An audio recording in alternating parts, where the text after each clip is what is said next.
미국의 대표적인 IT 서비스와 컨설팅 회사인 액션추어가 19,000명 감원을 공표해 감원 태풍이 어디까지 몰아칠지 우려되고 있습니다. 미국의 빈곤층이 50년째 12% 안팎에서 제자리하고 있어 이들을 방치하고 있다는 지탄을 받고 있습니다. 팬데믹 기간 중 미국의 저임금 직종의 임금이 9% 올랐으나 물가 상승으로 생활고에서 벗어나지는 못하고 있습니다. 미국에서 항생제와 천식약, 암치료제 등 주요 의약품들의 부족 사태가 갈수록 악화되고 있습니다. 미국민들의 42%나 비만으로 분류되고 있으며 3년마다 2%씩 늘어나고 있습니다. 여러분 안녕하십니까? 워싱턴 뉴스 투데이입니다.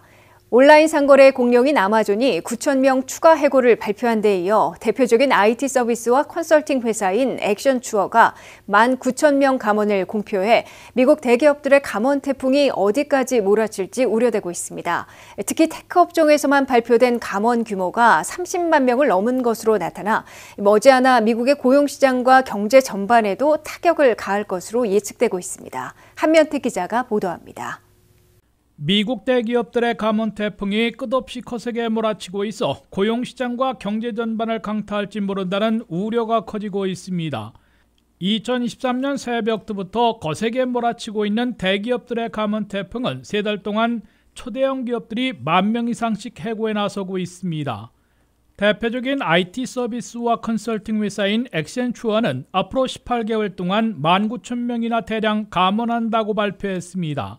액센추어는 IT 업계와 경제 전반의 둔화 또는 침체에 대비해 구조를 개편하고 비용을 절감하려는 것이라고 설명해 추가 감원이 이어질 것으로 예측되고 있습니다. 이에 앞서 사흘 전인 20일에는 아마존이 9,000명을 추가 감원한다고 발표했고 그보다 일주일 전인 14일에는 페이스북의 모회사인 메타가 10,000명을 내보내기로 했다고 공표했습니다. 아마존은 11월과 올 1월 두 번을 합해 18,000명을 해고한 데 이어 이번에 추가로 9,000명을 더 줄이기로 한 것이어서 6개월도 채 안 돼 근 3만 명이나 대량 감원에 나섰습니다.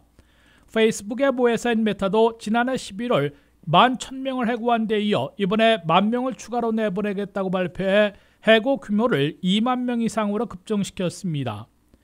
이로써 테크 업종에서는 지난 한 해와 올 초까지 30만 명 이상을 대량 해고한 것으로 월스트리트저널은 전했습니다. 테크 업종뿐만 아니라 3월 초에는 시티그룹이 2,400명을 감원한다고 발표했고 2월에는 디즈니가 7,000명이나 내보내는 대량 감원을 밝혔으며 컴퓨터 제조업체 델이 6,650명, 항공기 제조업체 보잉은 2,000명의 감원을 공표했습니다. 새벽두인 1월에는 아마존 이외에도 구글이 12,000명, 마이크로소프트는 10,000명의 감원에 돌입해 대표적인 초대형 기업들은 모두 10,000명 이상씩의 몸집 줄이기에 나섰습니다. 골드만삭스는 3,200명, 캐피탈원은 1,100명의 감원에 나서 있습니다. 미국 대기업들의 감원 태풍은 테크 업종이 가장 거세고 규모가 크지만은 금융계, 자동차와 항공기 제조업체, 컨설팅 회사까지 여러 업종으로 확산되고 있습니다. 미국의 고용시장은 아직 견고한 편이나 일자리 증가폭이 1월 50만 4천 명에서 2월 31만 1,000명으로 둔화됐고 실업률도 3.6%로 올라갔으며 IT 정보업종에서는 2년 만에 처음으로 2만 5천 명이나 감소했습니다. 연방준비제도는 물가 잡기와 금융 안정을 동시에 추구하겠다는 의지를 밝히면서 올 연말 실업률이 4.5%까지 올라갈 것으로 내다봐 대기업들의 대량 감원 태풍이 머지않아 미국의 고용시장과 경제 전반에 타격을 가할 것으로 예고했습니다. WKTV 뉴스 한면택입니다. 미국의 빈곤층이 50년째 12% 안팎에서 제자리하고 있어 반세기 동안이나 방치하고 있다는 지탄을 받고 있습니다. 연방 인구 센서스에 따르면 미국의 공식적인 빈곤층 비율은 2021년 현재 11.6%로 3,790명에 달하고 있으며 이는 1970년의 12%와 비교해보면 50년 동안이나 전혀 개선되지 않고 있음을 보여주고 있습니다. 안혜린 기자가 보도합니다.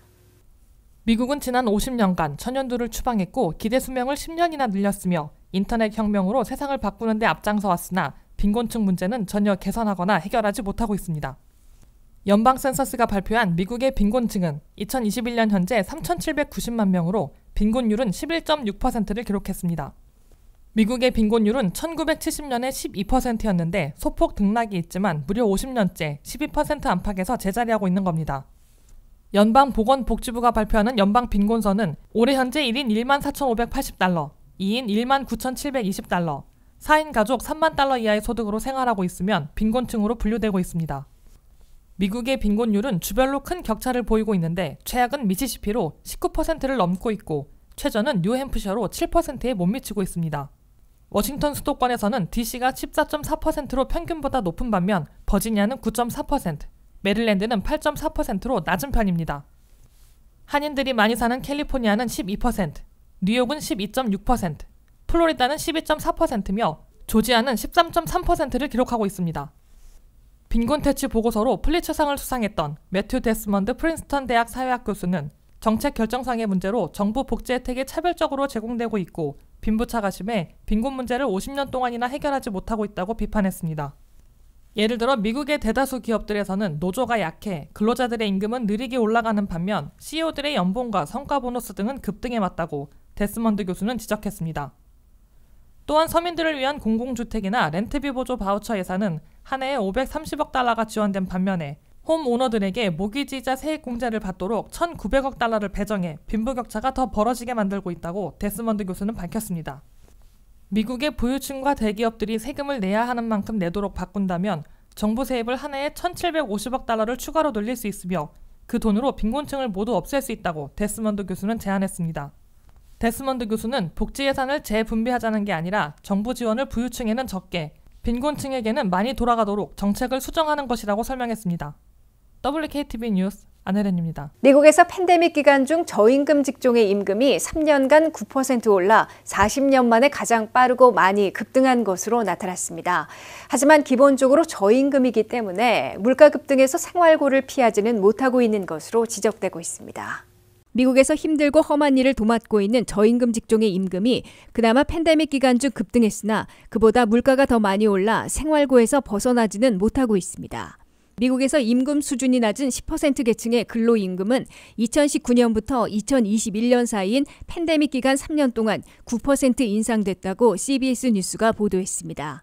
3년간 저임금 직종의 임금이 9% 인상된 것은 1979년 이래 40년 만에 가장 빠르고 가장 많이 오른 것이라고 경제정책연구소는 밝혔습니다. 저임금 직종의 임금은 2007년부터 2010년 사이에는 1.1% 오른 데 그친 바 있어 이번에는 9배나 빠르고 많이 급등한 것으로 간주됐습니다. 팬데믹 기간 중인 3년 동안 저임금 직종의 임금이 급등했던 것은 이들이 팬데믹 기간 중에서도 대부분 재택근무가 아니라 출근 근무를 해야 하는 직종이기에 일손 부족, 구인난을 겪는 고용주들이 임금을 대폭 올려줄 수밖에 없었던 것으로 분석됩니다. 이들 저임금 직종의 근로자들은 팬데믹 기간 중에도 감염 위험을 무릅쓰고 직접 사업장에 나와 일해온 필수 노동력입니다. 여기에 미 전역에서 28개 주와 워싱턴 DC가 주별 최저임금을 인상해 저임금 직종의 임금을 크게 올려놓았습니다. 그렇지만 워낙 저임금이다 보니 3년간 9%나 올랐어도 아직도 적은 연봉에 그치고 있습니다. 저임금 10% 계층의 9% 오른 시급은 12달러 57센트로 연봉으로 계산하면 26,145달러가 됩니다. 여기에 소비자 물가는 지난해 6월 9.1% 급등으로 정점을 찍은 데 이어 현재는 6%로 진정됐지만 장기간 연간 임금 상승률 3%가 물가 상승률을 따라가지 못해 생활고에서 벗어나지 못하고 있는 것으로 지적되고 있습니다. 게다가 경영진의 연봉은 1%, 고임금 직종의 경우 16%나 올랐고 0.1%의 최고 경영진은 30%나 급등해 빈익빈 부익부 현상이 더 심해진 것으로 나타났습니다. 이와 함께 저임금 직종과 고임금 직종은 양쪽 모두 임금이 급등했지만 다수를 차지하고 있는 중간 수준의 임금은 그보다 훨씬 덜 올라 생활고에 시달리는 미국민들이 확산되고 있는 것으로 보입니다. 팬데믹 기간 중 3년간 임금 인상률을 보면 저임금 직종이 9%이고 고임금 직종은 5%인 데 비해 중간 수준 직종의 임금 인상은 2% 안팎에 그쳤습니다. 미국에서 항생제와 천식약, 암치료제 등 주요 의약품들의 부족 사태가 갈수록 악화돼 위급한 환자 치료는 물론 공중건강관리에 큰 차질을 빚고 있습니다. 미국이 의약품 생산을 주로 중국과 인도 등 외국에 맡겼다가 외교관계 긴장이나 팬데믹에 따른 국제 공급난에 직격탄을 맞았기 때문으로 나타났습니다. 안혜린 기자가 보도합니다.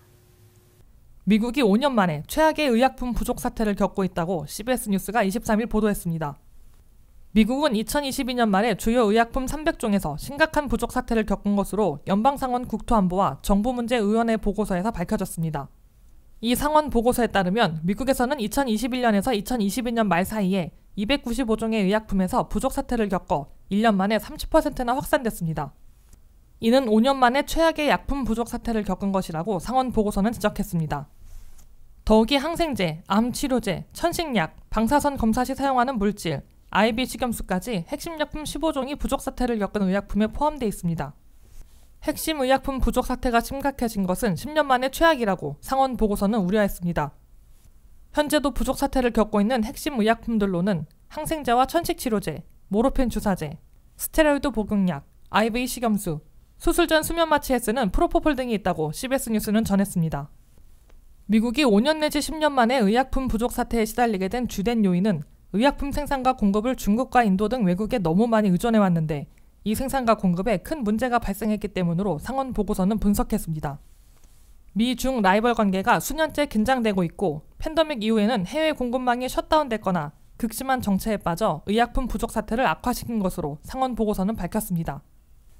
지난해 중국 상하이에서 방사선 검사 시에 잘 보이도록 투입하는 대조물질을 생산하던 공장이 간밤에 전격 문을 닫는 바람에 미국 내 공급의 절반이나 중단돼 심각한 혼란을 초래한 바 있습니다. 천식 치료제를 생산하고 공급해온 미국 내 회사는 지난달 챕터 7 파산을 신청했습니다.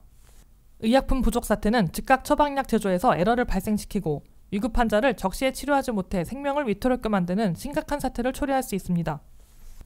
이에 따라 연방상원 국토안보 및 정부문제위원회는 청문회에서 외국 의존에 따른 의약품 부족 사태는 국가안보와 미국민 건강에 심각한 문제라고 결론짓고 미국 내 또는 우방국 생산과 공급을 확대하는 대안을 조속히 마련하기로 의견을 모았습니다. WKTV 뉴스 안혜련입니다.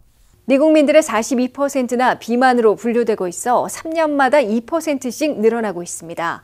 남부 지역에 비만 인구가 많고 콜레스테롤과 고혈압, 관절염, 당뇨 등 각종 성인병을 유발하고 있는 것으로 나타났습니다.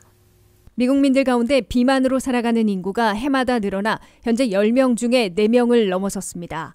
시카고 대학의 23일 발표한 비만 연구 보고서에 따르면 미국에서 비만으로 분류되고 있는 인구 비율은 2021년 현재 42%로 집계됐습니다. 이는 2015년의 38%보다 4%포인트, 2018년의 40%보다 2%포인트 더 늘어난 것으로 3년마다 2%씩 증가하고 있음을 보여주고 있습니다.